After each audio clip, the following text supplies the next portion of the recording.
Sahih al-Bukhari 541. Narrated Abu al-Minhal.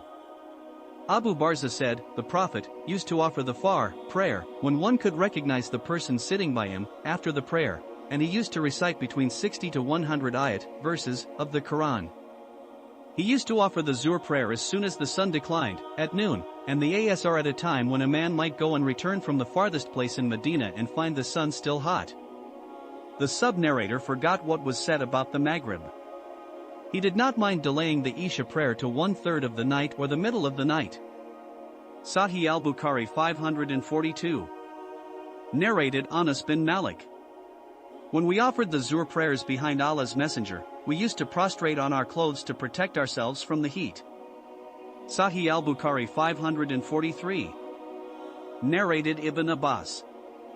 The Prophet prayed 8 rakat for the Zuhr and Asr, and 7 for the Maghrib and Isha prayers in Medina. Ayyub said, perhaps those were rainy nights. Anas said, maybe. Sahih al-Bukhari 544. Narrated Aisha. Allah's Messenger used to offer the Asr prayer when the sunshine had not disappeared from my chamber. Sahih al-Bukhari 545. Narrated Aisha. Allah's Messenger used to offer the Asr prayers at a time when the sunshine was still inside my chamber and no shadow had yet appeared in it.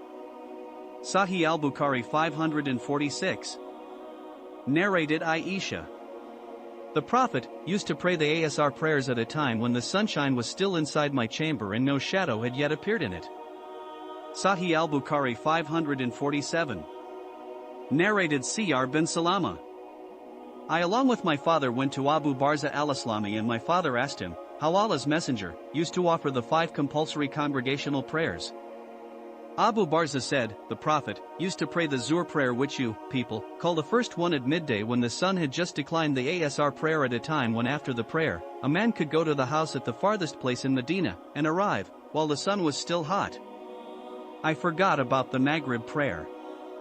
The Prophet loved to delay the Isha, which you call al-Atama, and he disliked sleeping before it and speaking after it. After the far prayer he used to leave when a man could recognize the one sitting beside him, and he used to recite between 60 to 100 ayat in the far prayer. Sahih al-Bukhari 548.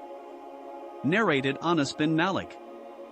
We used to pray the Asr prayer, and after that if someone happened to go to the tribe of Bani Amr bin Auf, he would find them still praying the Asr prayer. Sahih al-Bukhari 549. Narrated Abu Bakr bin Uthman bin Sahl bin Hunayf. That he heard Abu Umama saying, we prayed the Zuhr prayer with Umar bin Abdul Aziz and then went to Anas bin Malik and found him offering the Asr prayer. I asked him, O uncle, which prayer have you offered? He said the Asr, and this is the time of the prayer of Allah's apostle which we used to pray with him. Sahih al-Bukhari 550. Narrated Anas bin Malik. Allah's Messenger used to offer the Asr prayer at a time when the sun was still hot and high, and if a person went to al-Dashawali, a place of Medina, he would reach there when the sun was still high. Some of al-Dashawali of Medina were about 4 miles or so from the town. May Allah grant us goodness and keep us on straight path.